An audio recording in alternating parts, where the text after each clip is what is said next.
오늘도 클릭해주셔서 감사합니다. 구독과 좋아요 부탁드립니다. 한국이 결국 세계 5대 방산 강국으로 도약하게 되었습니다. 최근 러시아의 우크라이나 침공으로 인해 군사적 위협을 받고 있는 폴란드가 한국의 명품 전차인 K2 흑표 전차를 비롯해 FA-50 경공격기, K9 자주포 등 22조 원 규모의 대량 구매를 하겠다고 밝혔는데요. 최근 로이터 통신에 따르면 마리우시 부하시차크 폴란드 국방부 장관은 이날 현지 주간지 CH와의 인터뷰에서 올해 중 한국제 최신의 전차 1000유닛이 인도될 예정이라며 총 180대의 탱크에 대한 첫 주문이 들어갈 것이라고 밝혔습니다. 폴란드는 순차적으로 총 1000대의 K2 전차를 수입할 예정인데요. K2 제작업체인 현대로템은 2024년까지 180대, 2030년까지 400여 대의 K2 전차를 국내 공장에서 공급하고 나머지 300여 대의 전차는 폴란드 공장에서 생산해 공급키로 하였습니다. 전차 수요만으로도 최소 17조 원 규모로 이번 계약은 단일 무기 수출로는 역대 최대 규모입니다. 21일 정부와 방산업계에 따르면 현대로템은 다가오는 27일 폴란드 현지에서 K2 전차 1000대 수출을 위한 업무 협약 MOU를 체결하기로 했는데요. 업계에선 절충 교역이 없는 폴란드의 특성상 이번 MOU가 사실상 계약 체결의 의미가 있는 것으로 보고 있습니다. 현재 폴란드는 우크라이나에 200대 이상의 전차를 지원해 전력상 큰 공백이 생긴 상황입니다. 이에 최신의 3.5세대 전차를 도입해 군사력 증강을 도모하고 있는데 그 후보로 거론되었던 것이 독일의 레오파르트 2 전차, 미국의 M1 에이브람스, 그리고 한국의 K2 흑표 전차였습니다. 그 가운데 K2 전차가 유력을 넘어 거의 확실시 되어가고 있는 상황으로 K2 흑표 전차는 독일의 최신 전차인 레오파르트 2A7과 성능에서 큰 차이가 나지 않으면서 가격은 3분의 1 수준으로 확고한 가격 경쟁력을 가졌다는 평가입니다. 또한 올 초 노르웨이 전차 수주 사업에서 K2 흑표와 레오파르트 2A7이 동시에 설원주행 테스트를 진행한 적이 있는데 K2 흑표 전차가 압도적인 퍼포먼스를 선보이며 관계자들을 놀라게 하기도 했습니다. 당시 노르웨이 군당국의 발표에 따르면 K9 자주포를 운용하면서 알게 된 사실로 한국제 기갑 차량에 장착되어 있는 유압식 서스펜션에서 작동 중 열이 발생해 바퀴와 궤도에 달라붙는 눈과 얼음을 녹여 기동성과 조작성을 높여준다고 하였죠. 기기공학 관련 매체 머시너리 루브리케이션에 따르면 유압식 장비는 압력에 의해 자연적으로 열을 동반할 수밖에 없는데 유압 오일의 적정 온도는 82도 이하라고 했습니다. 즉 K2 흑표 전차나 K9 자주포에 탑재된 유압식 서스펜션에서 발생하는 적정 온도의 열이 눈을 녹이고 주행하는 데 도움을 주고 있다는 것이죠. 실제로 노르웨이 자주포 수주전에서는 K9 자주포와 수주 경쟁을 펼쳤던 독일의 펜저어비치 2000이 세계 최고의 자주포라는 명성에 걸맞지 않게 혹한 실험에서 주행 도중 멈추는 등 작동 오류로 K9에 패한 바 있고 펜저어비치 2000과 레오파르트 2 전차 모두 유압식이 아닌 토션바 서스펜션을 탑재하고 있습니다. 또한 우크라이나 전쟁 발발 이후 최근 소식에서는 폴란드가 우크라이나의 전차를 공유하는 조건으로 독일이 폴란드의 전차를 제공하기로 했는데 아직까지 한 대도 보내지 않아 폴란드는 신뢰를 저버렸다며 독일을 강도 높게 비판한 바도 있어 독일이 수주를 따내기란 쉽지 않은 상태입니다. 또 다른 경쟁 후보인 미국의 M1 에이브람스 전차는 이미 수년 전부터 들여오기로 했으나 미국 현지 공장 생산 차질로 인해 납기가 지연되고 있고 미국 정부는 이보다 우크라이나에 대한 지원을 먼저 한다고 밝히면서 납기가 미궁 속으로 빠져버렸죠.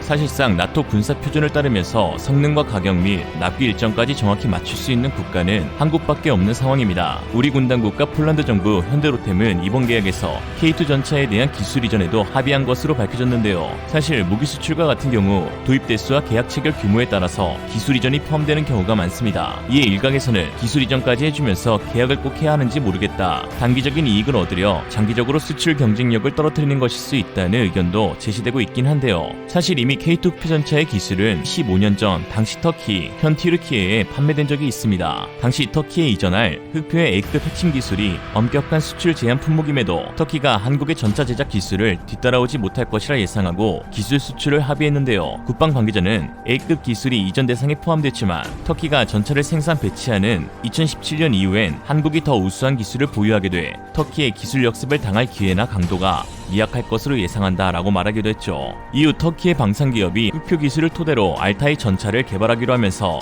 2011년 시제품을 공개하며 2015년 실전 배치까지 마친다는 계획을 밝혔으나 전차 구동의 핵심인 엔진과 변속기, 즉 파워팩 공급 차질로 아직까지도 대량 생산에 이르지 못한 지경입니다. 터키가 자체 개발이란 거대한 벽에 맥없이 무너진 셈인데요. 특히 면허 생산 전도의 경험을 가진 터키가 서구 최신의 전차와 동등한 전차를 개발하려는 높은 목표를 설정하고 심지어 자국의 소규모 영세 업체들에게 무분별한 수주 경쟁을 촉진시켰으니 개발 난항은 불보듯 뻔한 상황이었습니다. 방산업체의 덩치가 큰 미국 같은 방산 선진국이나 아니면 한국처럼 어느 정도 방산업계의 기술력이 상향 평준화된 업체들이 수주 경쟁을 할 경우에는 여러 면에서 효율을 높일 수 있지만 방산업체의 규모와 기술력이 미미한 방산 후발 개도국이 유치기업의 보호 없이 경쟁만 부추기면 안정적인 기술 축적과 연구개발 투자 환경이 보장되지 않게 되죠. 예를 들면 국방비가 튀르키예와 비슷한 100억 달러 정도의 싱가포르는 방산업체를 ST 엔지니어링으로 총통합해 규모의 경제를 키우는 중인데 튀르키예의 경우 전차 엔진 생산 입찰에만 5개사가 입찰할 정도로 영세업체가 난립 중인 상황입니다. 물론 당연히 폴란드와 터키를 똑같은 동일선상에서 비교하기는 무리일 수 있으나 현재 한국은 K2 전차의 후속인 K3 차세대 전차의 개발이 순조롭게 진행되고 있고 전세대 모델의 대량 판매를 통해 얻은 자금으로 차세대 전차 개발에 더 박차를 가할 수 있게 되었습니다. 1000대의 판매와 별개로 기술 이전료와 라이센스 및 대당 생산 로열티를 받을 수 있으며 이러한 안정적인 자금 확보를 통해 K3 전차의 보다 체계적인 개발과 생산을 할 수 있는 것이죠. 이미 K3의 개발 과정에서 가시적인 로드맵이 드러나고 있는데요. 지난 7월 14일 해외 군사 매체 아미 레커그네이션의 보도에 따르면 현대 로템이 최신 기술을 사용하는 차세대 주력 전차의 개념을 최근 구체화하여 제시했다고 전했습니다. 2030년 전력화를 목표로 개발 중인 인공지능 유무인 전차로 현존 어떤 주력 전차들과도 비교를 거부하는 첨단 전차로 개발이 진행되고 있습니다. 외형부터가 나 다른 세대 전차다 라는 포스가 뿜어져 나오는 K3 전차는 능동방어 장치인 고출력 레이저도 장착되는데 적으로부터 날아오는 대전차 미사일, 대전차 로켓, 무인기 등을 공중에서 요격하는 시스템을 갖추고 있습니다. 이는 하나 디펜스의 차세대 장갑차 레드백에도 탑재된 체계이죠. 새로운 전차의 표준 장비는 C5ISR 시스템뿐만 아니라 모든 기상 조건에서 주야간 전투 작전을 위한 차세대 통신 및 감시 장비가 장착됩니다. 그 가운데 가장 큰 특징은 K2 전차의 주포인 120mm 활강포가 전열 화학포로 변경될 수 있다는 점인데요. 음속의 5배에 달하는 속도로 발사되는 전열 화학포는 그야말로 적들에게 공포의 대상이 될 수 있습니다.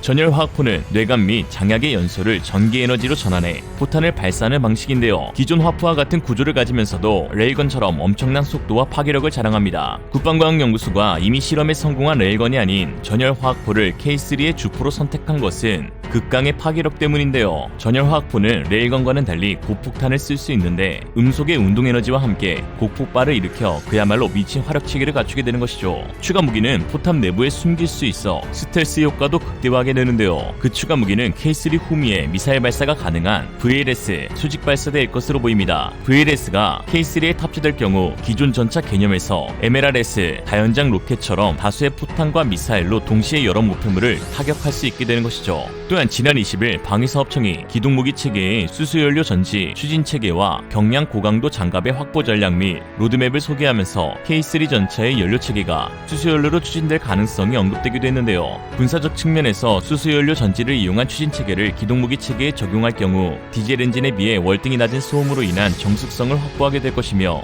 이는 향후 스텔스 전차, 다양한 탑재 체계의 활용 등 전차의 다양한 형태로의 운용 및 진화의 원동력이 될 것이라고 하였습니다. 이처럼 최첨단 차세대 전차답게 당연히 막대한 개발 비용이 투입될 것으로 보이는데요. 군사 전문가들은 폴란드 K2 수주를 통해 확보한 자금으로 K3 전차의 개발이 탄력을 받을 것이라고 분석하고 있습니다. 물론 폴란드가 그만한 돈을 가지고 있겠느냐라는 의견도 있지만 최근 놀라운 발표를 통해 이러한 우려가 종식되었는데요. 폴란드 국방부 장관이 한국에 방문한 다음 날인 6월 1일 EU는 예상치 못한 성명을 발표했습니다. 지난해 EU의 제재로 인해 동결되었던 대폴란드 EU 기금이 우크라이나 전쟁으로 인해 해제되었고 이에 유럽연합 집행위원회가 폴란드에 47조 원의 기금을 지원하기로 승인한 것인데요. 명목상은 우크라이나 난민을 돕고 코로나19 회복 기금이었지만 사실상 러시아의 다음 공격 타깃이 될 폴란드를 보호하려는 의도인 것이죠. 47조 원이란 막강한 지원금을 바탕으로 폴란드는 본격적인 무기 구매에 나서고 있는데 부하 슈차크 장관은 한국의 K2 표전차 이외에도 FA-50 경공격기와 곡사포도 구매할 것이라고 밝혔습니다.